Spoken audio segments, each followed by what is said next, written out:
একদিন হঠাৎ করে আপনার আমার মাযহাবের ইমাম আবু হানিফা রাহমাতুল্লাহি আলাইহি তিনি দোকানের ভিতরে কাপড়গুলো ভাঁজ করে করে রাখতেছিলেন, চেক দিয়ে দিয়ে রাখতেছিলেন।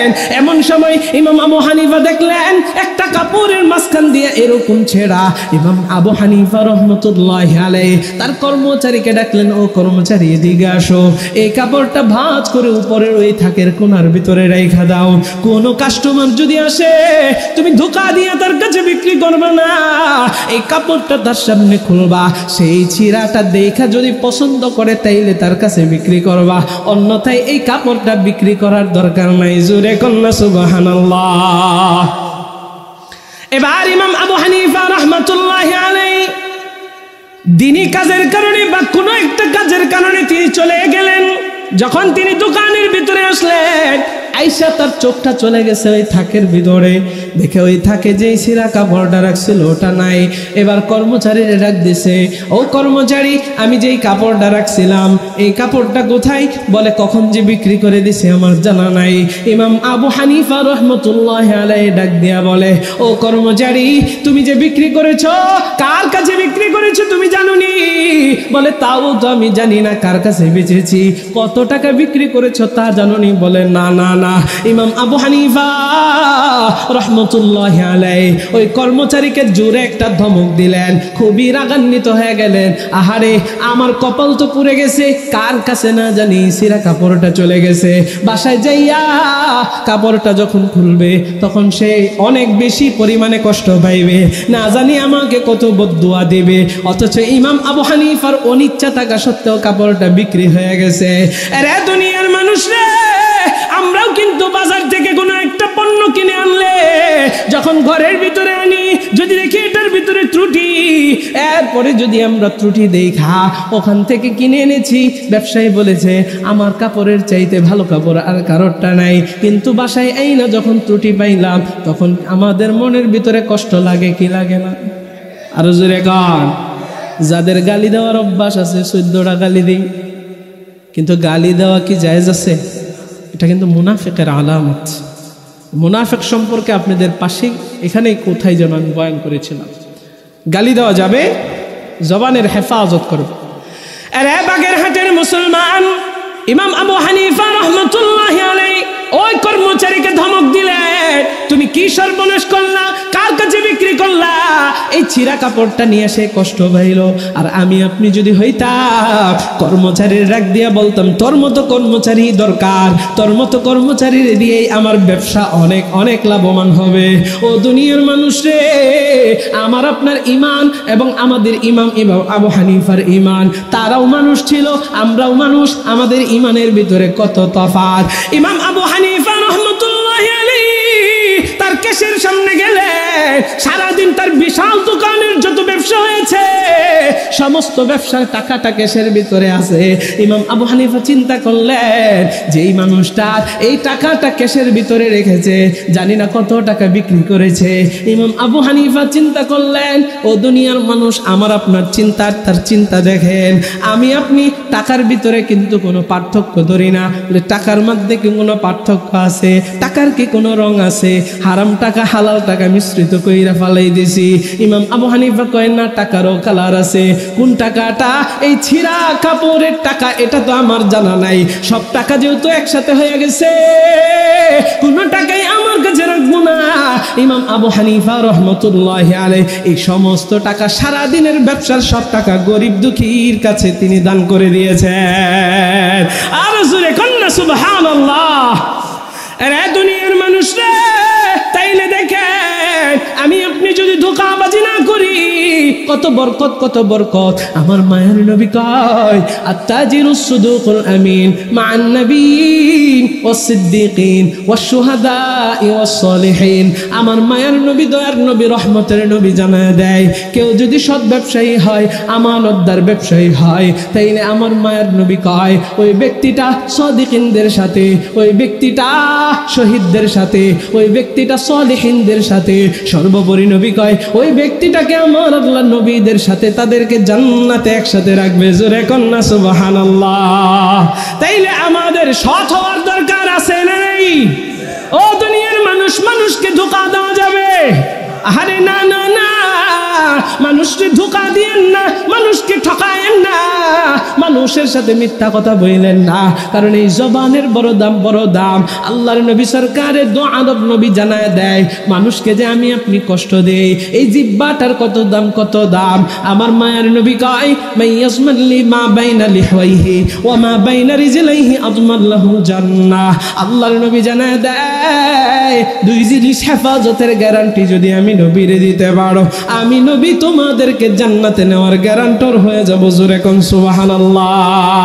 আমার মায়ের নবী, দয়ার নবী, রহমতের নবী এক নম্বরে জানায় দেয়, মাইয়াজমাল্লি মা বাইনা লিহওয়াইহি, এই দুই ঠোঁটের মধ্যবর্তী জায়গাটা জিহ্বা, এই জবানের হেফাজতের গ্যারান্টি। ও দুনিয়ার মানুষ, আমি আপনি যদি আপনার আমার জিহ্বার গ্যারান্টি দিতে পারি, হেফাজতের গ্যারান্টি দিতে পারি, আমার মায়ের নবী কত চমৎকার অফার দিয়ে রেখেছেন। অফার আল্লাহর নবী সরকারের দো আলম নবী কয়, এই জিহ্বার হেফাজত, জিহ্বার হেফাজত কেমন করে হবে?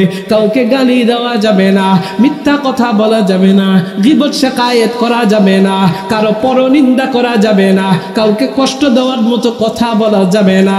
ও দুনিয়ার মানুষ, আমার মায়ের নবী, দয়ার নবী, রহমতের নবী জানাই, এইভাবে যদি জবানের হেফাজতের গ্যারান্টি কেউ আমারে দিতে পারে, আমি নবী অফার দিয়ে রাখলাম। অফার দুই নাম্বার কথা, নবী আমার বলেন, মা বাইনা রিজলাইহি, লজ্জাস্থানের হেফাজতের গ্যারান্টি, হেফাজতের গ্যারান্টি। আল্লাহর নবী কয়, দুই জিনিস হেফাজতের গ্যারান্টি যদি তোমরা দিতে পারো, আযমাল্লাহুল জান্নাহ, আমি নবী তোমাদেরকে জান্নাতে নেওয়ার গ্যারান্টর হয়ে যাব। জোরে কোন সুবহানাল্লাহ। তাইলে এখানে যে আমরা বসলাম, সমস্ত মানুষ থেকে আল্লাহ আমাদেরকে পছন্দ করে এই ঠান্ডার ভিতরে বসার তৌফিক দিয়েছেন। এই জন্য সর্বোচ্চ আওয়াজে জোরে কোন না আলহামদুলিল্লাহ। সম্মানিত হাজিরিন, একটু মুহাব্বতে এখানে যে বসছেন, এই মজলিসটার যে কত দাম, এটা আমরা আসলে অনেকেই বুঝি না। আজকে আমি যে বিষয়টা নিয়ে আপনাদের সামনে আলোচনা করার ফিকির করেছিলাম, ওই বিষয়টা কিছু টাচ দিয়ে আমি শেষ করে দিব আজকে। তো আপনাদেরকে এই মজলিসের একটা গুরুত্ব বুঝাইতে গিয়া আমি একটা হাদিস আপনাদের সামনে পাঠ করতে চাই। একটা হাদিস সম্পর্কে আমি আপনাদেরকে শোনাইতে চাই, এই মজলিসের কত দাম। আমরা তো আজকে হেলায় খেলায় সময়টাকে নষ্ট করে দিয়া আমরা ঘুরে ঘুরে বেড়াচ্ছি, অথচ এই মজলিসের দাম আমার আপনার মায়ার নবী, রহমতের নবী। একদিন তিনি মদিনার মসজিদে নববীতে বয়ান করবেন। ভাই, আল্লাহ তো আমাদেরকে হায়াতটা বড় অল্প দিয়েছেন, এই দুনিয়াটা তো আমার আপনার জন্য আখিরাতের খেত স্বরূপ। নবী বলেন, আর দুনিয়া মাজরাতুল আখিরা, দুনিয়া আখিরাতের খেত স্বরূপ।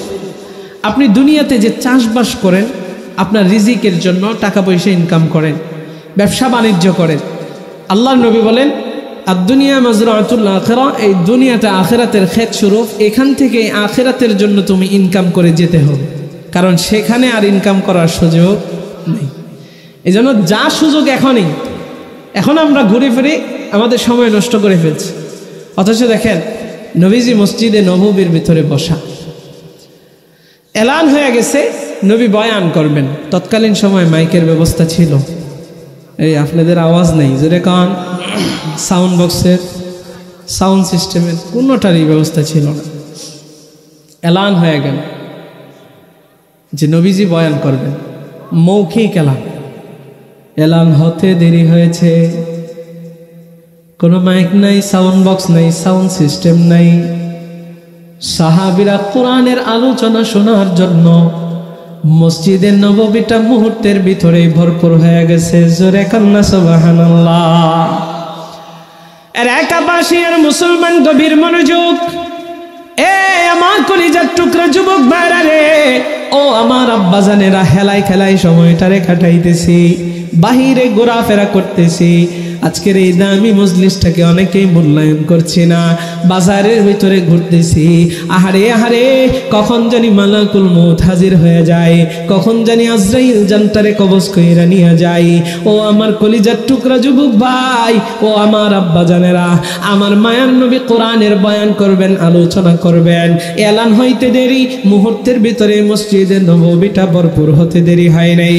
ও দুনিয়ার মানুষ রে, আমার মায়ার নবী, দয়ার নবী, রহমতের নবী দেখতে পেলেন মসজিদে নববীটা ভরপুর হয়ে গেছে। আল্লাহর নবী সরকারে দো আলম নবী সাহাবীদেরকে ইশারা করলেন, ও সাহাবীরা সামনের দিকে এগিয়ে আসো। আল্লাহর নবী ইশারা করতে দেরি হয়, সাহাবীরা মৌমাছির চাকের নিয়ে সামনের দিকে এগিয়ে আসলেন। ও দুনিয়ার মানুষ রে, আল্লাহর নবী সরকারে দো আলম নবী দ্বিতীয়বার আবার ইশারা করলেন। ইশারা করতে দেরি হয়েছে, সাহাবীরা সামনের দিকে মৌমাছির মতো আসতে দেরি করে নাই, কিন্তু জায়গা নাই সামনে। আর এক সাহাবী আস্তে আস্তে আমার মায়ের নবীর পা মুবারক পর্যন্ত পৌঁছে গেছে। ও কাপাসিয়ার মুসলমান, একটু গভীর মনোযোগ। আল্লাহর নবী তৃতীয়বারের মতো আবার ইশারা করলেন, এবার একটু জবাব দিবেন, সামনে কি আর জায়গা আছে? আর জোরে কর। কিন্তু নবীর ইশারা, নবীর আহ্বান, এই ডাকে সাড়া দেওয়া সাহাবীদের জন্য ওয়াজিব। ও দুনিয়ার মানুষ, সাহাবীরা আর সামনের দিকে আসতে পারতেছে না, এক একজন শরীরটাকে নাড়াচাড়া দিচ্ছে। আর এদিক দিয়ে এক সাহাবী মায়ের নবীর পা মোবারক পর্যন্ত পৌঁছে গিয়েছে। আমার মায়ের নবীর চেহারাটার দিকে তাকাইয়া উনি ফেলফেল করে তাকায় আছে। আমার মায়ের নবী, দয়ার নবী, রহমতের নবী ওই সাহাবীর মুখের দিকে তাকাইলেন আর ডাক দিয়া কয়, রে সাহাবী, তুমি আমাকে কিছু প্রশ্ন করতে চাও? সাহাবী ডাক দিয়া কয়, গো নবী, জায়গা না থাকা সত্ত্বেও একবার নয়, দুইবার নয়, তিনবার আপনি ডাক দিয়েছেন, আপনার সামনে তো আর জায়গা নাই, আমার সামনে আর জায়গা নাই। ও নবী, আমি কেমন করে সামনের দিকে আসব? কেমন করে আপনার ডাকে সাড়া দিব? ও নবী, আপনি কেনই বা আমাদেরকে ডাকতেছেন? একটু জোরে বলা যাবে কি আল্লাহু আকবার? আমার মায়ার নবী, দয়ার নবী, রহমতের নবী সাহাবীদেরকে ডাক দিয়ে জানা দেন, সাহাবীরা শুনিয়া নাও, আমি তোমাদেরকে একবার নয়, দুইবার নয়, তিনবার তোমাদেরকে ডাকলাম, সামনে জায়গা না থাকা সত্ত্বেও তোমরা আমার ডাকে সাড়া দেওয়ার জন্য এমন ভাবে আসছো, আস্তে আস্তে পা মুবারক পর্যন্ত পৌঁছে গেছো। এরপরেও আমি তোমাদেরকে ডাকতেছি, কারণ কি? আমি তোমাদেরকে গুনাহ করানোর জন্য ডাকি না। আমি জানি এই মজলিসের দাম আল্লাহর কাছে কেমন। আমি তোমাদেরকে কেন ডাকছি? ও সাহাবীরা শুনিয়া নাও, শুনিয়া নাও, আল্লাহর কাছে কোরআনের মজলিসের এত দাম, এত দাম। এই মজলিসের ভিতরে বৈশা কেউ যদি কোরআনের আকর্ষণে, কোরআনের মহাব্বতে, কোরআনের আলোচনা শোনার জন্য, কোরআনের মহাব্বতে বয়ানগুলো গ্রহণ করার জন্য, সামনের দিকে আগানোর জন্য আসে, ও দুনিয়ার মানুষ জায়গা নাই। আমার মায়ের নবী কয়, জায়গা না থাকা সত্ত্বেও একবার সামনে আসার জন্য কোমরটাকে যদি একবার নাড়াচাড়া দেয়, আল্লাহর নবী জানায় দেয়, এই একবার নাড়াচাড়া দেওয়ার কারণে আল্লাহর জান্নাতে 500 বছরের রাস্তা ওই বান্দাটা এগিয়ে যাবে। আর জোরে কন্যা সুবহানাল্লাহ। এ দুনিয়ার মানুষ রে, এই মজলিসের এত দাম, এত দাম। এই মজলিসে বৈশা সামনে আসার জন্য কোমরটাকে নাড়াচাড়া দিলেও লাভ, আল্লাহর জান্নাতের রাস্তা 500 বছরের আগায়া যায়। ও দুনিয়ার মানুষ রে, আমার আল্লাহ আপনাকে আমাকে দয়া করেছেন, আমার আল্লাহ আপনাকে আমাকে মায়া করেছেন, আমার আল্লাহ আপনাকে আমাকে ইহসান করেছেন, আমার আল্লাহ আপনাকে আমাকে আদর কইরা বানাইছেন। ও দুনিয়ার মানুষ, আমি আপনাদের সামনে যে আয়াতে কারিমাটা পড়লাম, আল্লাহ তাআলা এই আয়াতে কারিমার ভিতরে জানায়া দেয়, ইয়া আইয়ুহাল্লাযীনা আমানু আমিনু বিল্লাহ। আল্লাহ বলেন, হে মুমিনগণ, হে ঈমানদারগণ, আমি আল্লাহর উপরে ঈমান আনো। এই আয়াত থেকে একটা প্রশ্ন আপনারা খেয়াল করবেন, বুঝবেন। আল্লাহ প্রথমে আপনাকে আমাকে মুমিন ঈমানদার বইলা সম্বোধন করলেন, এরপরে আল্লাহ বলেন, তোমরা আমি আল্লাহর উপরে ঈমান আনো। প্রশ্ন বুঝবেন, প্রথমে আল্লাহ ডাক দিছেন কাদেরকে? মুমিনদেরকে। কাদেরকে? জোরে বলতে হবে, মুমিনদেরকে। আচ্ছা, প্রশ্নটা একটু বুঝায় নি। ইয়া আইয়ুহাল্লাযীনা আমানু আমিনু বিল্লাহ, হে ঈমানদারগণ, হে মুমিনগণ, আমি আল্লাহর উপরে ঈমান আনো। প্রশ্ন, আল্লাহ ডাকতেছেন হে মুমিনগণ, আবার কয় আমি আল্লাহর উপরে ঈমান আনো। মুমিন তো সেই ব্যক্তি যে ঈমান আনছে, আবার আল্লাহ তাআলা কাদেরকে ঈমান আনতে বলতেছে? তার মানে এখানে কিন্তু আছে, এখানে কিন্তু প্রশ্ন মারাত্মক। তাহলে এখন আমাদের বুঝতে হবে যে মুমিন ঈমানদার কাকে ডাকতেছে, আবার কাকে ঈমান আনতে বলতেছে। তাইলে আমরা আমাদেরকে ডাকতেছে আল্লাহ, আবার আমাদেরকে ইমান আনতে বলতেছে, তাইলে আমরা কেমন ইমানদার হইলাম? আর আল্লাহ কেমন ইমানদারকে মুমিন বইলা বলতেছে আবার ইমান আনো? এগুলো আমাদের জানার দরকার আছে না নেই? আর জোরে কোন আছে না নেই? রে বাগেরহাটের মুসলমান, আল্লাহ তাআলা বলেন ইয়া আইয়ুহাল্লাযীনা আমানু আমিনু বিল্লাহ। আল্লাহ বলেন হে মুমিনগণ, হে ঈমানদারগণ, আমি আল্লাহর উপরে ঈমান আনো। বুঝার বিষয়, আল্লাহ কেমন ঈমানদারদেরকে ঈমান আনতে বলে। ও দুনিয়ার মানুষ, আল্লাহ প্রথমে আমাকে আপনাকে মুমিন ঈমানদার বইলা সম্বোধন করলেন। এটার জবাব ও দুনিয়ার মানুষরা একটু মনোযোগ দিবেন। আল্লাহ যে আমাকে আপনাকে বড় মায়া কইরা বানাইছেন, দয়া কইরা বানাইছেন, আপনাকে আমাকে আল্লাহ যে রহম করেছেন, দয়া করেছেন। আল্লাহ এই পৃথিবীতে অসংখ্য গণিত মাখলুক বানাইছেন, তার ভিতরে আল্লাহ ফেরেশতাকুল বানাইছেন, যে ফেরেশতারা গুনাহ করে না, সর্ব অবস্থায় আমার মালিকের ইবাদতে লিপ্ত হয়। আল্লাহ এই ফেরেশতাদেরকেও রাইখা আল্লাহ তাআলা আপনাকে আমাকে বানাইছেন।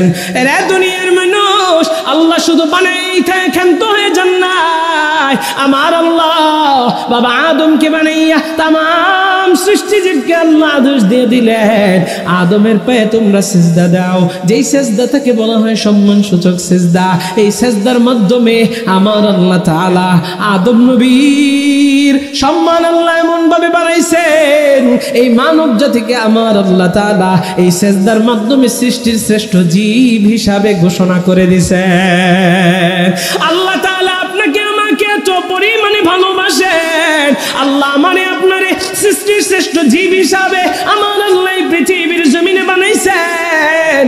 এই জন্য আমি আপনি যতই গুনাহ করি না কেন, আমি আপনি যতই অপরাধ করি না কেন, আল্লাহ আমারে আপনারে হে গুনাহগার বইলা সম্বোধন করে না, আমাকে আপনাকে ও জাহেল বইলা সম্বোধন করে না, আমারে আপনারে ও জুলুমবাজ লানত বইলা সম্বোধন করে না।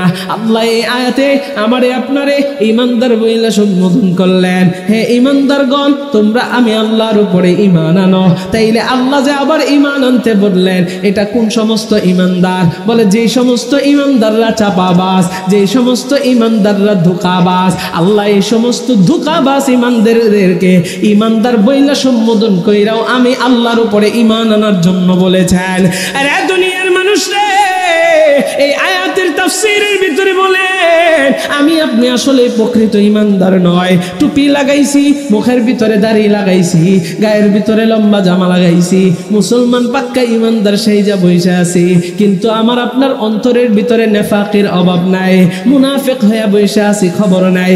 এরপরেও মসজিদের সামনের কাতারে যাইয়া নিজেরে পাক্কা ঈমানদার বলে দাবি করি, এরকম লোক সমাজের ভিতরে আছে না নাই?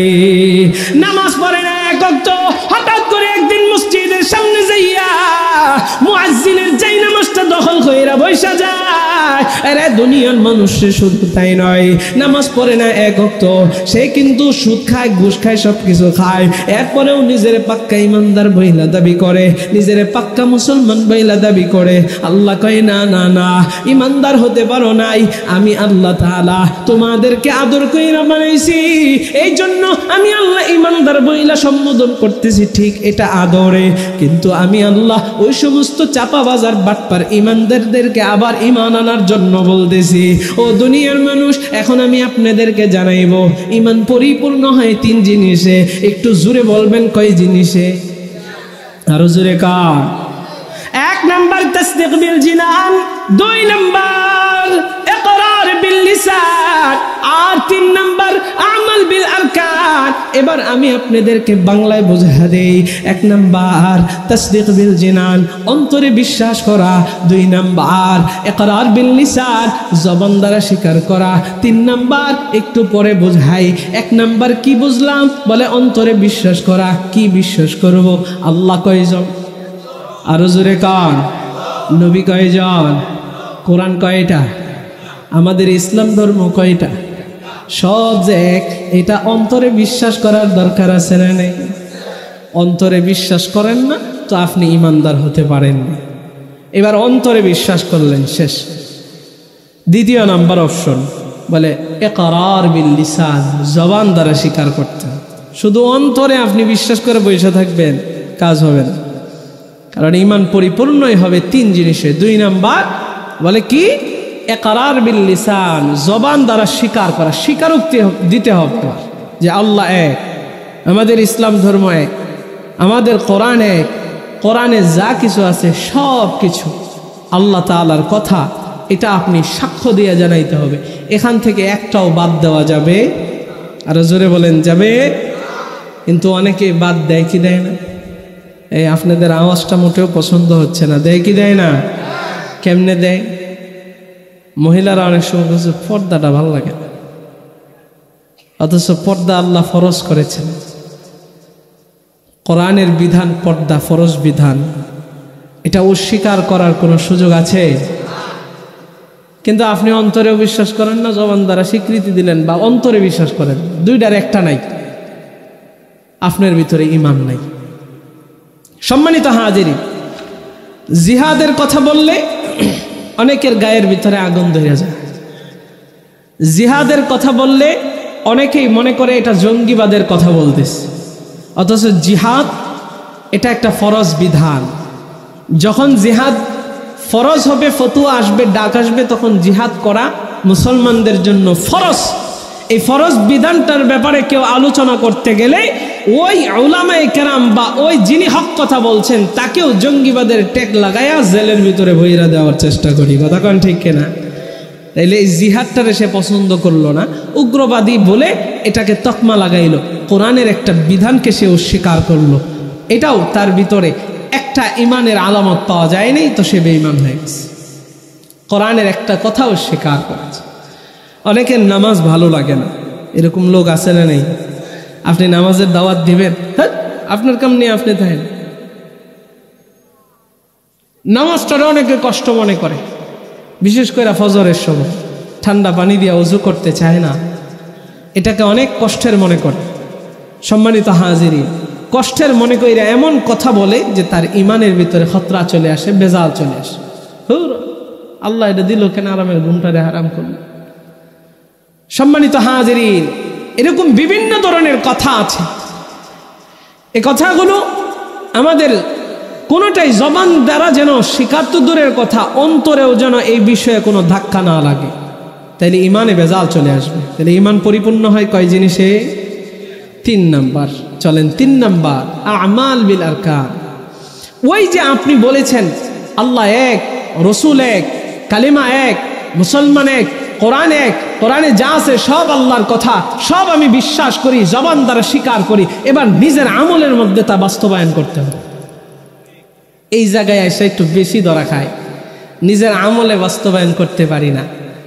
এই জন্যই তো নবী বলেন, না আমলের মধ্যে বাস্তবায়ন না করলে তোমার ইমানের ভিতরে ভেজাল আছে। আল্লাহ ওই সমস্ত চাপাবাস ইমানদারদেরকে বলতেছেন ডেকে ডেকে, হে ইমানদারগণ, আমি আল্লাহর উপরে ঈমান আনো।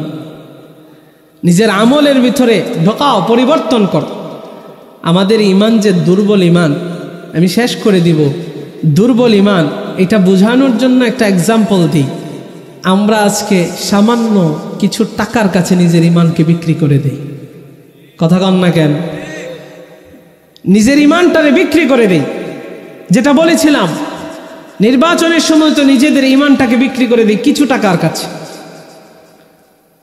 এটা ভালো মানুষের পক্ষ থেকে আমরা সরে দাঁড়াই, মিথ্যার পক্ষে দাঁড়ায়া যাই, শুধুমাত্র কিছু টাকার বিনিময়ে নিজের ইমান বিক্রি করে দিই। সম্মানিত হাজির, সামান্য টাকা আমাদের ইমানটা তছনছ করে দিচ্ছে। এত দুর্বল ইমানদার হয়েছে আমরা। এই দুর্বল ইমান দিয়া আপনি আমি কিভাবে জান্নাতে যাব, কিভাবে ইসলামের বিজয় হবে? এই জন্য মুমিন মুসলমান যারা যুবক আছো, ইমানটাকে সবসময় মজবুত রাখো। যত ঝড় ঝাপটায় আসুক না কেন, ইমান যেন বিক্রি না করা লাগে, ইমান যেন কখনো বিক্রি না হয়ে যায়। আমরা দেখতে পেয়েছি জুলাই আগস্টে, আমরা দেখেছি কিছু কিছু যুবকদের ইমানকে টাকা দিয়ে কিনতে পারে নাই, দেখেই আমরা আমাদের বাংলাদেশে নতুন স্বাধীনতা পেয়েছি। কথা কোন ঠিক কিনা? এই যুবকদেরকে আবারও বলি, সবসময় প্রতিটা মঞ্চ থেকে আমরা যুবকদেরকে টার্গেট করে করে কথা বলি, কারণ আল্লাহর হাবিব যুবকদেরকে পছন্দ করতেন। হযরত ওমরকে ইসলামের বিজয়ের জন্য আল্লাহর কাছে চেয়েছিলেন, আল্লাহ কবুলও করেছেন। আল্লাহ যুবকদেরকে পছন্দ করেন, কারণ এই যুবকদেরকে দিয়েই আমার আল্লাহ তাআলা এই ইসলামের শাসন কায়েম ব্যবস্থা আল্লাহ চালু করবেন। কথা কোন ঠিক কিনা? ও দুনিয়ার মানুষ, ইমাম মাহাদির সৈন্যরা যারা হবে তারা হচ্ছে এই যুবকেরা। এই জন্য যুবকেরা ইসলামের ছায়া তলে চলে আসলে এই দেশের ভিতরেও শান্তি আসবে, এই দেশের ভিতরে শৃঙ্খলা আসবে। যুবকরা যদি এলাকার ভিতরে সবসময় মজবুত হয়ে কোরআনের পক্ষ নিয়ে দাঁড়ায়, তাহলে সমাজের ভিতরে চুরি, বাটপারি, দুর্নীতি সবকিছু বন্ধ করে দেওয়া সম্ভব। কথা কোন ঠিক কিনা? ও দুনিয়ার মানুষ, এই জন্য ইমান কখনো যেন বিক্রি না করা লাগে। টাকার কাছে ইমানকে বিক্রি করবেন? যদি ইমানকে বিক্রি করেন, বিগত দিনেও যেভাবে মায়ের খেয়েছেন, সামনে প্রস্তুত থাকেন, আরো আপনাদের উপরে বিশাল আকারে মায়ের আসতেছে। এই জন্য ইমানকে বিক্রি করা যাবে। সামান্য একটা সিরা টাকার একটা উদাহরণ দিই। ধরেন আপনার কাছে 1000 টাকার একটা নোট সিরা, এই টাকাটা কস্টিপ দিয়া বা গাম দিয়া আপনি লাগাইলেন, এই সিরা টাকাটা তো আপনি ফালাইয়া দিবেন না। আমার কথা একটু হাবা না বইলেন, সিরা টাকাটা ফালাইয়া দিবেন? এটা কি করবেন? চালানোর চেষ্টা করবেন। গাম দিয়া লাগাইছে, কস্টিপ দিয়া হয় নাই, সাইডে গাম দিছে, দিয়ে এবার সুন্দর করে জোড়া লাগাইছে। বলে একটা প্রকাশ্যে কোনো দোকানে যাব না ধরা খাওয়া যাব, একটা বড় দোকানে যেতে হবে। বাজারে অনেকগুলো দোকান আছে, দেখা যায় কোন দোকানটার মধ্যে একটু লাইটের আলো কম আছে, ওই দোকানটাতে যায় বাস টাকাটা দেয়। ইয়ানাফসি জপতে থাকে, আরে দোকানদার যাতে না দেখে। আবার কখন যায়, দোকান যখন অন্য মনস্ক থাকে, অন্য মনস্ক মানে খুব বেচা কেনা করতেছে, টাকা নিয়ে কেসে রাখতেছে, এরকম সময় এই যে আপনি টাকাটা চালায়া দিলেন, ওই ব্যক্তিটাকে আপনি ধোঁকা দিলেন, এই টাকাটা তাকে দিয়া একটা কষ্ট দিলেন, ধোঁকা দিলেন। আপনার ইমানটা দেখেন কত দুর্বল। একটা সামান্য ছিঁড়া টাকার কাছে আপনার আমার ইমানের কোনো মূল্য নাই। অথচ ধোঁকা যে দিলেন, নবীজি বলেন যে মানুষকে ধোঁকা দেয়, মান গশানা ফালাইসা মিন্না, সে আমার উম্মত নয়। জোরে কন নাউযুবিল্লাহ। আরে বাগেরহাটের মুসলমান গভীর মনোযোগ। আপনি আমি এমন কমজোর ইমানদার হয়েছি, আমার আপনার ইমান টাকার কাছে বিক্রি হয়ে যায়। আমার আপনার ছিঁড়া টাকার কাছে ইমানটাকে মূল্যহীন বানায় ফেলেছি। ও দুনিয়ার মানুষ রে, খেলাই খেলাই মানুষকে আজকে মিথ্যা কথা বলি, মানুষের সাথে ধোঁকাবাজি করি, মানুষের সাথে বাটপারি চিটারি করি। অথচ আমার মায়ার নবী জানায় দেয়, মান গশানা ফালাইসা মিন্না, যে মানুষকে ধোঁকা দেয় সে আমার উম্মত নয়। আল্লাহর নবী সরকারে দো আলম নবী এই হাদিসটা কখন বলেছেন? আমার মায়ার নবী দয়ার নবী মদিনার এক বাজারে গেলেন, ওই বাজারের ভিতরে দেখলেন এক ব্যক্তি, এক ব্যবসায়ী, তিনি কিছু আটা বিক্রি করতেছেন। ও দুনিয়ার মানুষ, হাদিসের বর্ণনায় শস্যের কথা এসেছে, বুঝানোর জন্য আটার বিষয়টা বললাম। আল্লাহর নবী দেখলেন বিশাল বড় বস্তা তার সামনে। আমার মায়ার নবী কি যেন মনে কইরা ওই ব্যক্তির সামনে যাইয়া হাতের কাপড়টা উঠাইয়া নবী আমার হাতটারে ঢোকায়া দিলেন। দেখলেন উপর দিয়ে আটাগুলো শুকনার, ভিতর দিয়ে ভেজা। আমার নবীর বুঝতে আর বাকি নাই, সে মানুষকে ধোঁকা দিতেছে। আল্লাহর নবী বলেন, মান গশানা ফালাইসা মিন্না, যে আমার উম্মতকে, যে মানুষকে ধোঁকা দেয় সে আমার উম্মত নয়, আমার দলভুক্ত নয়। এরে দুনিয়ার মানুষ রে, আজকে আমাদের সমাজের ভিতরে অনেকেই ব্যবসায়ী আছে, অনেক চাকরিজীবী আছে, আমরা মালিকরে ধোঁকা দিচ্ছি, ব্যবসার নামে অনেকরে ধোঁকা দিচ্ছি। অথচ আমার আপনার মাযহাবের ইমাম আবু হানিফা রাহমাতুল্লাহি আলাইহি, তিনি যেমন বড় আলেম ছিলেন, তেমন তিনি বড় ব্যবসায়ীও ছিলেন। ইমাম আবু হানিফা রাহমাতুল্লাহি আলাইহির কাপড়ের ব্যবসা ছিল।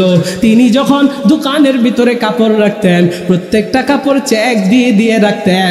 একদিন হঠাৎ করে আপনার আমার মাযহাবের ইমাম আবু হানিফা রাহমাতুল্লাহি আলাইহি, তিনি দোকানের ভিতরে কাপড়গুলো বাজ করে করে রাখতেছিলেন, চেক দিয়ে দিয়ে রাখতেছিলেন।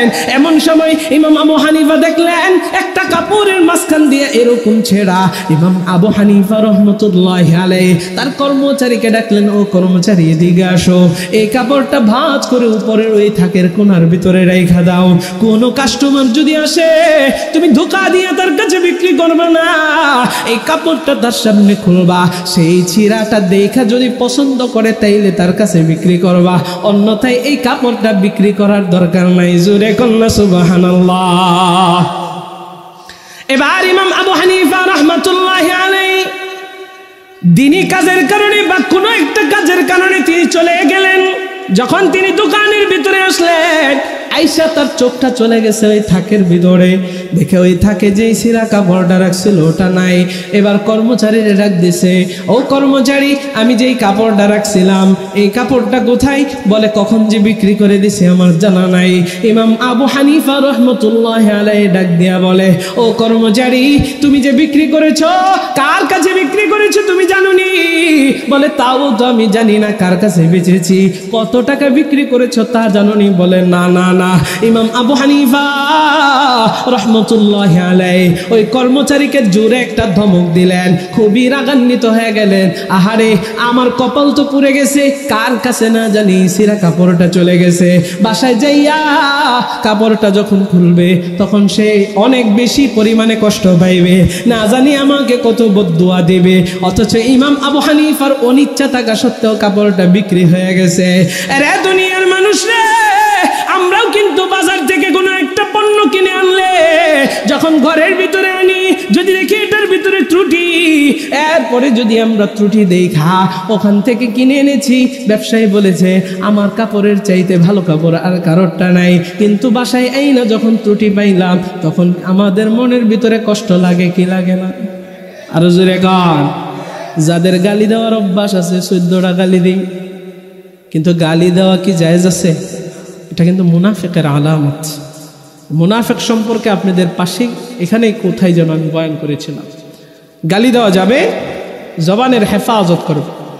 আরে বাগেরহাটের মুসলমান, ইমাম আবু হানিফা রাহমাতুল্লাহি আলাইহি ওই কর্মচারীকে ধমক দিলেন, তুমি কি সর্বনাশ করলা, কার কাছে বিক্রি করলা? এই ছিঁড়া কাপড়টা নিয়ে সে কষ্ট পাইল। আর আমি আপনি যদি হইতাম, কর্মচারীর রাগ দিয়া বলতাম তোর মতো কর্মচারী দরকার, তোর মতো কর্মচারীর দিয়েই আমার ব্যবসা অনেক অনেক লাভবান হবে। ও দুনিয়ার মানুষ রে, আমার আপনার ইমান এবং আমাদের ইমাম আবু হানিফার ইমান, তারাও মানুষ ছিল, আমরাও মানুষ, আমাদের ইমানের ভিতরে কত তফাৎ। ইমাম আবু হানিফা রাহমাতুল্লাহি আলাইহি তার কেশের সামনে গেলে সারাদিন তার বিশাল দোকানের যত ব্যবসা হয়েছে সমস্ত ব্যবসার টাকাটা কেশের ভিতরে আছে।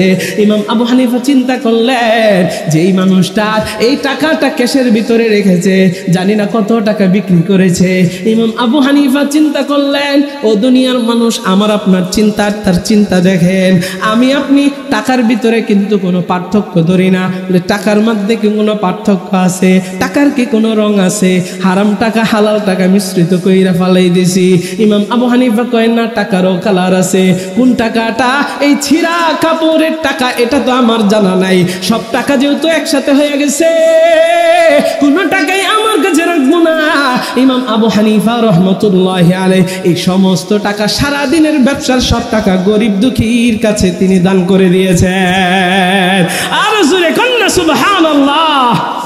আরে দুনিয়ার মানুষ রে, তাইলে দেখেন আমি আপনি যদি ধোঁকাবাজি না করি কত বরকত, কত বরকত। আমার মায়ের নবী কয়, আত-তাজিরুস সুদুকুল আমিন মা'আন নাবিয়্যিন ওয়াস সিদ্দিকিন ওয়াস শুহাদা'i ওয়াস সালিহিন। আমার মায়ের নবী, দয়ার নবী, রহমতের নবী জানায় দেয়, কেউ যদি সৎ ব্যবসায়ী হয়, আমানতদার ব্যবসায়ী হয়, তাইলে আমার মায়ের নবী কয় ওই ব্যক্তিটা সাদিকিনদের সাথে, ওই ব্যক্তিটা শহীদদের সাথে, ওই ব্যক্তিটা সালিহিনদের সাথে, সর্বোপরি নবী কয় ওই ব্যক্তিটাকে আমার আল্লাহ নবীদের সাথে, তাদেরকে জান্নাতে একসাথে রাখবে। জোরে কন্যা সুবহানাল্লাহ। তাইলে আমাদের সৎ হওয়ার দরকার আছে না নেই? ও দুনিয়ার মানুষ, মানুষকে ধোঁকা দেওয়া যাবে? আরে না না না, মানুষকে ধোঁকা দিয়েন না, মানুষকে ঠকায়েন না, মানুষের সাথে মিথ্যা কথা বললেন না, কারণ এই জবানের বড় দাম, বড় দাম। আল্লাহর নবী সরকারের দো আদব নবী জানায় দেয়, মানুষকে যে আমি আপনি কষ্ট দেই, এই জিহ্বাটার কত দাম, কত দাম। আমার মায়ের নবী কয়, মাইয়াসমাল্লি মা বাইনা লিহওয়াইহি ওয়া মা বাইনা রিজলাইহি আদমাল্লাহু জান্নাহ। আল্লাহর নবী জানায় দেয়, দুই জিনিস হেফাজতের গ্যারান্টি যদি আমি নবীরে দিতে পারো, আমি নবী তোমাদেরকে জান্নাতে নেওয়ার গ্যারান্টর হয়ে যাব। জোরে কোন সুবহানাল্লাহ। আমার মায়ের নবী, দয়ার নবী, রহমতের নবী এক নম্বরে জানায় দেয়, মাইয়াজমাল্লি মা বাইনা লিহওয়াইহি এই দুই ঠোঁটের মধ্যবর্তী জায়গাটা জিহ্বা, এই জবানের হেফাজতের গ্যারান্টি। ও দুনিয়ার মানুষ, আমি আপনি যদি আপনার আমার জিহ্বার গ্যারান্টি দিতে পারি, হেফাজতের গ্যারান্টি দিতে পারি, আমার মায়ের নবী কত চমৎকার অফার দিয়ে রেখেছেন। অফার আল্লাহর নবী সরকারে দো আলম নবী কয়, এই জিহ্বার হেফাজত কেমন করে হবে? কাউকে গালি দেওয়া যাবে না, মিথ্যা কথা বলা যাবে না, গীবত শিকায়েত করা যাবে না, কারো পরনিন্দা করা যাবে না, কাউকে কষ্ট দেওয়ার মতো কথা বলা যাবে না। ও দুনিয়ার মানুষ, আমার মায়ের নবী দয়ার নবী রহমতের নবী জানাই, এইভাবে যদি জবানের হেফাজতের গ্যারান্টি কেউ আমারে দিতে পারে, আমি নবী অফার দিয়ে রাখলাম। অফার 2 নাম্বার কথা নবী আমার বলেন, মা বাইনা রিজলাইহি, লজ্জাস্থানের হেফাজতের গ্যারান্টি। হেফাজতের গ্যারান্টি আল্লাহর নবী কয়, 2 জিনিস হেফাজতের গ্যারান্টি যদি তোমরা দিতে পারো, আজমাল্লাহুল জান্নাহ, আমি নবী তোমাদেরকে জান্নাতে নেওয়ার গ্যারান্টর হয়ে যাব। জোরে কোন সুবহানাল্লাহ। নবীকে আমরা গ্যারান্টর বানাইতে চাই কি চাই না? আর জোরে কোন। নবী গ্যারান্টর হয়ে গেলে আমাদের আর কোনো টেনশন আছে? জোরে কোন আছে? নবী আমার আপনার জন্য দেখেন কত দেওয়ানা, কত পাগল। নবী আমার আপনার আমার জন্য সুপারিশ করার জন্য রেডি হয়ে বসে আছে, কিন্তু আমি আপনি, নবী কত অফার দিয়ে রেখেছেন, অফারগুলো আমি আপনি গ্রহণ করি না, করতে চাইও না।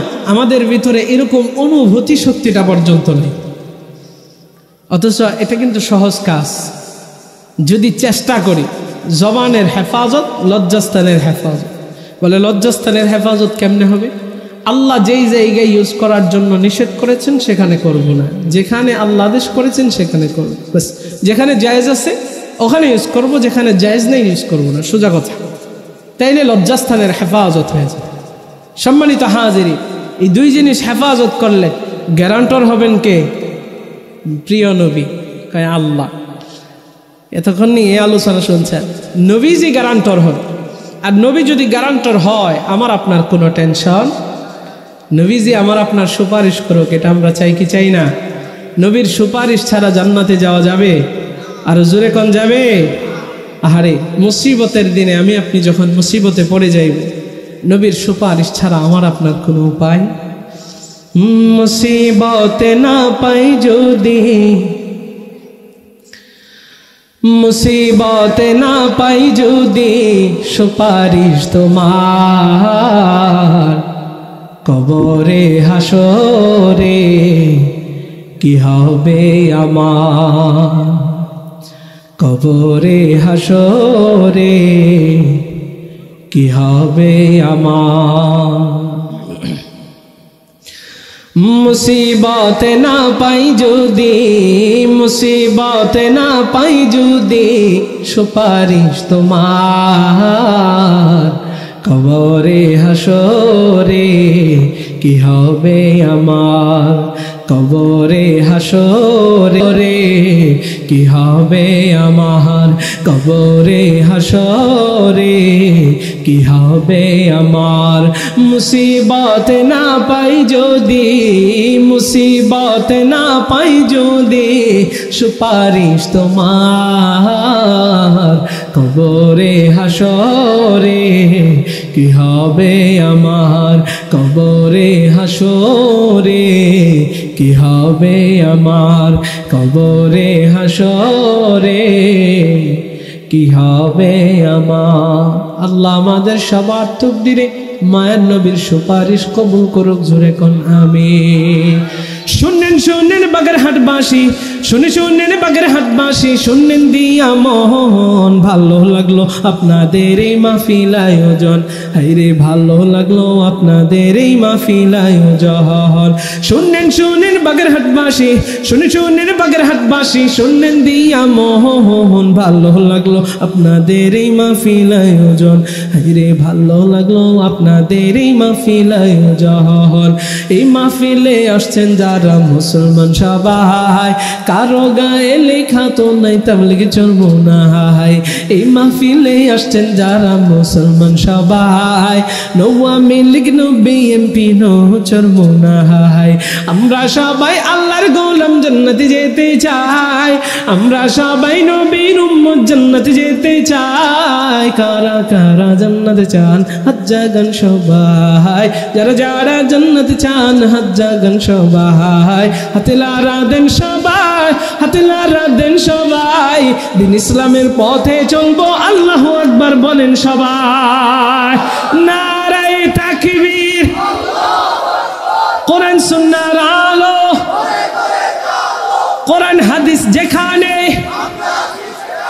ওয়াজ মাহফিল যেখানে, মাদ্রাসা মসজিদ যেখানে, গান বাজনা যেখানে, যাত্রা পালা যেখানে, নাচানাচি যেখানে, বিড়ি সিগারেট যেখানে, হাত পেতেছি মাওলা ওগো তোমার দরবারে, ক্ষমা করে দাও, দাও ক্ষমা করে।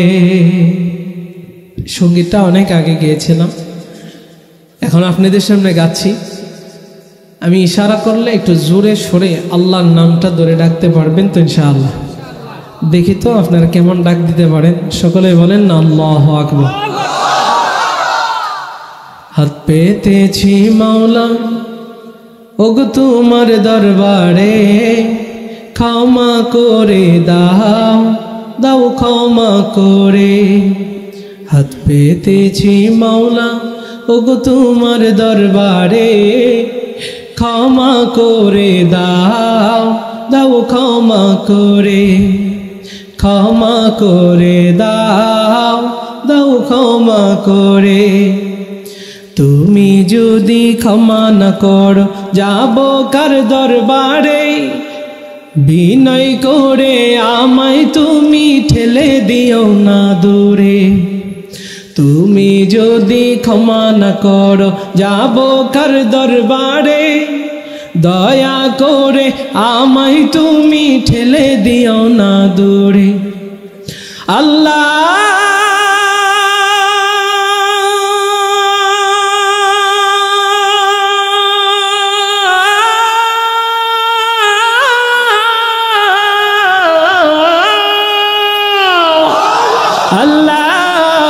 আল্লাহ আল্লাহ, হাত পেতেছি মাওলা ওগো তোমার দরবারে, ক্ষমা করে দাও, দাও ক্ষমা করে।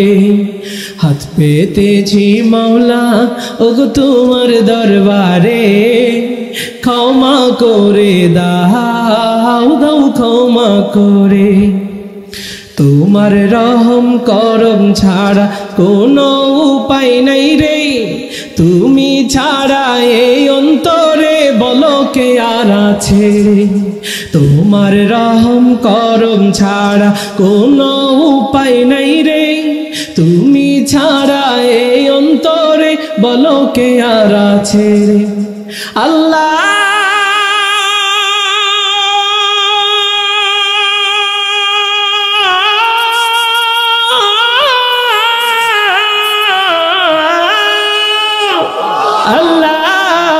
আল্লাহ আল্লাহ, হাত পেতেছি মাওলা ওগো তোমার দরবারে, ক্ষমা করে দাও, দাও ক্ষমা করে। হাত পেতেছি মাওলা ওগো তোমার দরবারে, ক্ষমা করে দাও, দাও ক্ষমা করে।